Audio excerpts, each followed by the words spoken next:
One afternoon, I hung up my car keys and heard the pitter-patter of feet grow louder as they pounded the hardwood floor. "Daddy!" I squatted, extended my arms, and caught my son Levi. I held him tightly. I held him to my heart so tightly. Don't let go until he lets go. You only have a season to enjoy this. "Daddy, I want to learn how to swim." "Okay, let's eat dinner and we'll go to the pool." We got our swimsuits and towels and drove 2 miles to the swimming pool. I'm an average swimmer at best. I know how to do the breaststroke, the side stroke, and the American crawl. I learned them all for my Boy Scout swimming merit badge. We took our pre-swim shower and dipped our toes into the water. Why does the water always feel like ice at first, no matter how warm it is? I just need to bite the bullet and jump in. I pinched my nose, closed my eyes, and splash! After a few seconds of the water, my body adjusted to the temperature and I was happy as a pig in mud. Levi, who was 5 at the time, waddled into the water. I've never taught anyone to swim. How will I teach my boy to swim?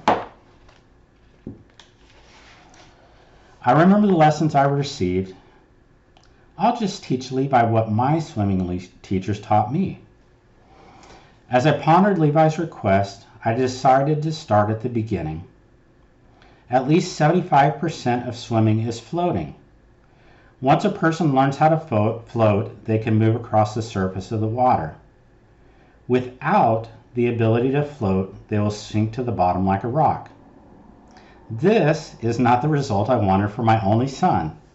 I need him to carry on the family name.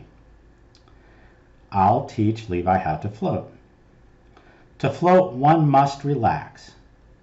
Many people freak out when they first enter the water. Splish splash, they are not taking a bath. They wail, scream, and flail their arms and legs. This is the worst thing they can do. They cannot relax while they freak out. They must act against their instincts of terror. They must be calm. My entire goal was to calm Levi so he could control his body. Once he relaxes, he'll float. Lie on your back, Levi. I'll hold you above the water with my hands. I placed both my hands under Levi's back to give him some support as he began his lesson. Good. Now relax. I removed my hands. He sank like his trunks were made of cement, swallowed some water, and began to cough. We tried again. I placed my hands under Levi's back until he was able to float, then removed my hands. He stayed afloat for 2 seconds, then 4 seconds. Now he's got it. I beamed. I'm so proud of you, Levi. We continued our game to see how long he could float. By the end of our swimming lesson, he had floated for 65 seconds straight. I was thrilled for him. I felt honored. He had had enough faith in me to listen as I taught him how to float. It was a huge accomplishment for Levi. I smile as I think about our swimming lesson. A few days later, basking in joy as I thought about how my boy learned how to float, I recognized there was something for me to learn from his swimming lesson. If you want to swim, the first thing to master is floating. Without the ability to float, one cannot swim. People waste a ton of energy as they flail their arms and kick their feet to no avail. If they do this too much, they are destined to sink to a watery grave. You must learn how to float.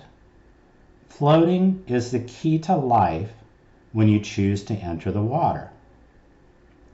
In business, profitability is akin to floating.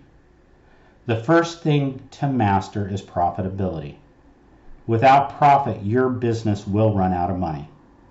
Your business will sink and drown you in the process, since we as ordinary citizens are not allowed to print money. It's a federal crime. The government is the only entity with the legal power to print money. You have profit when your business earns more money than it spent. There are two sides to the profit coin: earn more and spend less. Profit is the most important business measurement.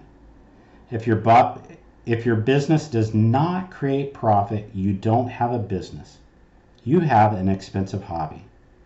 When you have profit, you will have cash in the bank. If you don't have cash in the bank, it is a clear sign your business is not profitable. Your business must be profitable. Most people who enter the real estate world jump in with everything they've got. Very few people who do so have ever run a business before. It takes a lot more than sales and negotiation skills to become a successful real estate agent. More agents would be successful if they acted more like business people.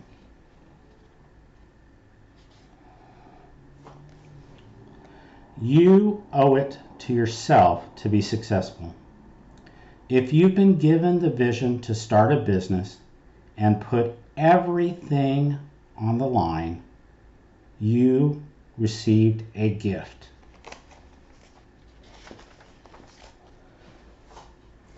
Don't hide your gift. Be a hero to yourself and everyone who knows you. Don't shirk the responsibility you have to be successful. You have a sacred calling. It will improve people's lives. We live in a fabric of humanity where our actions matter. When you improve your life, it improves the lives of those connected to you. We were born into this world to make a difference. Answer the call of greatness. Choose success. If you've enjoyed this live reading, you will enjoy my book.